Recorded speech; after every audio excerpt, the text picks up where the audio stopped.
Ahora nos acompaña Luis Eduardo Martínez, candidato a la gobernación de Aragua.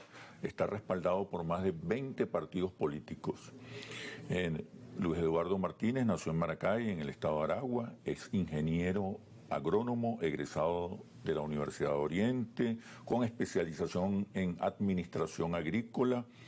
Desde los años 70 es parte y militante y dirigente de Acción Democrática. Fue concejal en la ciudad de Maturín. Fue gobernador 2 veces de Monagas en 1995 y fue reelecto en 1998.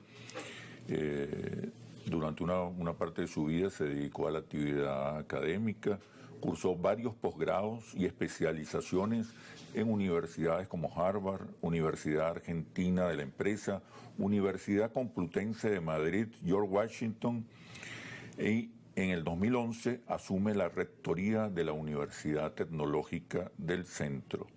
En el 2020 es electo diputado a la Asamblea Nacional por el Estado Aragua, miembro de la Comisión Permanente de Administración y Servicios. También fue parte de la Comisión Especial para el Diálogo, la Paz y la Reconciliación Nacional. Y como les decía, compite hoy por la gobernación de Aragua y es respaldado por más de 20 organizaciones políticas. Bienvenido, Luis Eduardo, muy contento de tenerte por acá y escuchar tus propuestas, tus promesas, tu oferta electoral. Yo también, Oscar, siempre contento de estar contigo, con ustedes. Tienes un recorrido muy variado, como académico, como gobernador, como concejal, como estudioso. ¿Cuál de esos episodios te da una ventaja como candidato a la gobernación? ¿Por qué crees tú que estás presentando las mejores credenciales? Yo diría que por la combinación de los factores que tú acabas de señalar allí. Yo no soy un político sui generis. Yo, si bien he dedicado buena parte de mi vida al quehacer político, también he podido compartirlo con la actividad en el sector privado y con el sector educativo, al cual le he ofrendado lo mejor de mis últimos años. No solamente eso me permite tener la experiencia del funcionario público, sino también la del gerente del sector privado. En un país que está deseoso de contar con una buena gerencia, de contar con gobernantes que posean, junto con esas capacidades, la sensibilidad social que solo da el estar en contacto con la gente, especialmente con los más humildes. El apoyo que me dan más de 20 organizaciones políticas partidistas es también un plus a mi favor. ¿Por qué? Porque muestra que sí es posible lograr una gran unidad. Sí, tú encajas perfectamente en el perfil ideal del líder que los venezolanos tienen en mente. Un empresario con experiencia política o un político con experiencia gerencial. ¿Qué crees tú que está buscando la gente? ¿Y qué le ofreces tú en este sentido a los votantes de Aragua? Un cambio que haga posible prosperidad generalizada, un cambio que convierta a Aragua en un referente nacional e incluso continental. ¿Cómo hacerlo?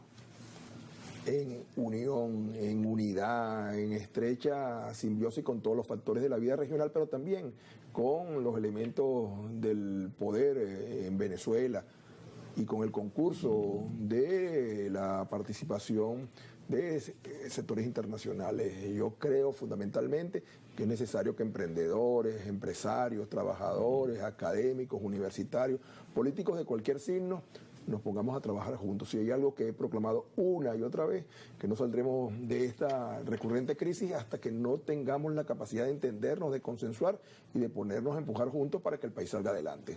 ¿Puede un gobernador de oposición al frente de Aragua tender puentes con el gobierno central?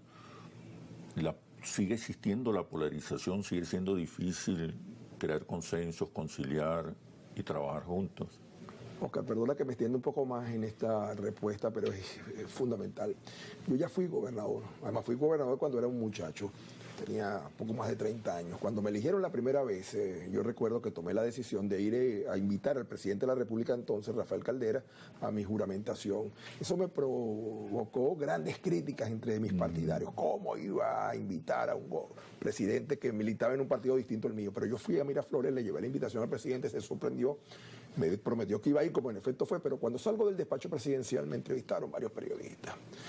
Yo recuerdo, nunca se me olvida la primera pregunta. Usted como gobernador de la oposición, y yo le digo un momentico, párese ahí, búsquese un diccionario. Gobernador es el que gobierna. Yo fui electo gobernador no para hacer oposición al gobierno, sino trabajar por todos los habitantes del Estado que me dio la confianza. Lo he dicho una y otra vez y lo he demostrado en cada responsabilidad que he tenido. Yo soy un hombre de consensos, soy un hombre de diálogo. No por azar soy el vicepresidente de la Comisión de Diálogo, Paz y Reconciliación, electo por unanimidad en una Asamblea Nacional donde apenas tenemos 20 parlamentarios versus 257 oficialistas.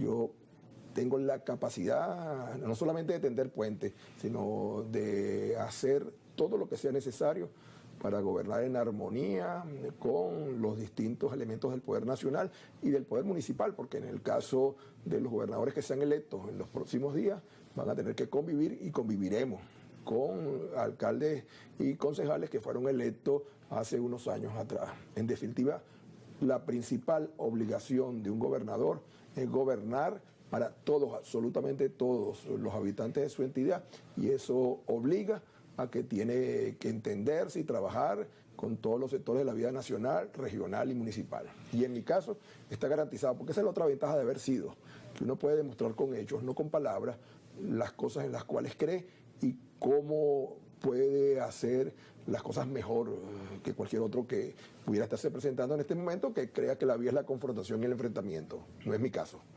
Sí. Una vez te escuché decir que apostabas porque Venezuela se convirtiera en la Singapur de América Latina. Una reciente encuesta que hicimos en Interlace, la gente también simpatiza con el modelo chino.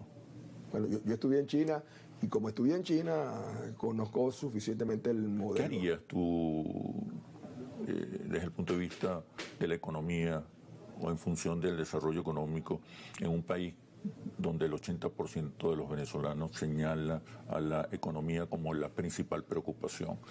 Primero, tomando como base eso, el modelo Singapur, el modelo chino, ¿qué planteas con primero estas como referencias? concepto, y es importante que lo define aquí, yo creo y defiendo la economía humanista.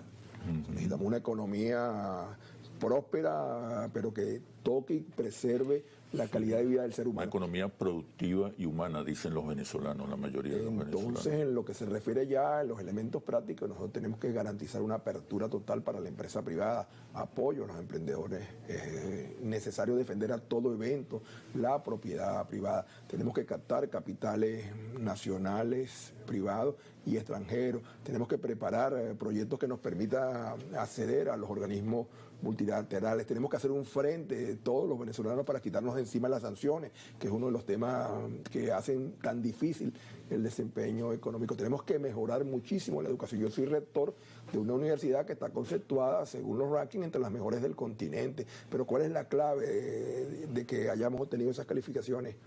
Las elevadísimas exigencias, la educación por competencia, eso tiene que volcarse hacia la totalidad de los recursos humanos de la entidad.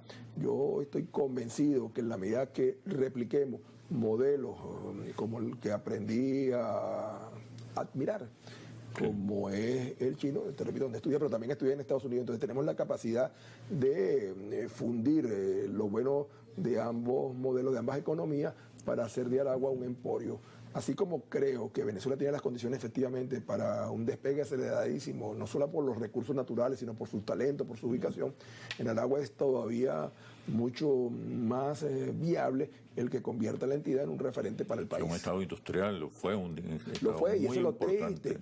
Y eso es lo triste, la capacidad instalada de Aragua hoy sin uso de andar en el orden, de acuerdo a los últimos estudios que hicimos, del 78%, apenas el 22% de la capacidad instalada de las zonas industriales de Aragua está en este momento en movimiento. Tú vas a las zonas industriales y te da una gran tristeza cuando ves empresas cerradas, negocios cerrados, vacías las calles. Centenares de empleos se perdieron, miles de empleos se perdieron, precisamente por una política económica, pero también por falta de apoyo regional. Otra vez, yo recuerdo cómo convertimos el Estado. Yo no nací en Monagas, pero quiero muchísimo esa tierra que me dio tanto.